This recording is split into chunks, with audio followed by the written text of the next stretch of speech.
Di dunia ni apa jadi kepada jenazah kita?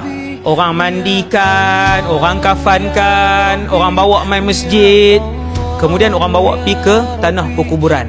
Orang pun kebumikan kita. Habis orang baca tahlil apa, doa apa semua, Tok Imam and the gang paling awal sekali lah. Takkan nak tunggu? Tunggu buat apa?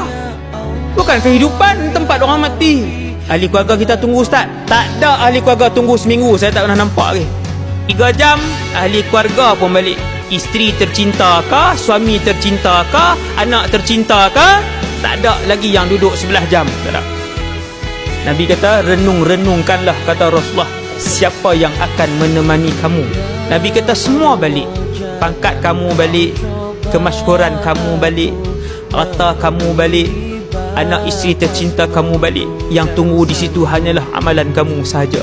Sehinggalah apabila orang terakhir meninggalkan tapak perkuburan, kalian akan mendengar bunyi derapan kaki orang itu. Antara benda yang penduduk alam barzah dengar, sabit dengan hadis yang sahih yang ni. Sebab tu ulama khilaf. Ada ulama kata orang di barzah dengar apa yang orang luar cakap. Ada ulama kata orang di barzah tak dengar. Ada ulama kata dengar. Bukti dia apa? Iaitu hadis sahih. Nabi sebut mereka di barzakh pada hari kematian akan mendengar, hadis sahih, bunyi tapak kaki yang terakhir meninggalkan tanah perkuburan. Dengar tak? Dengar.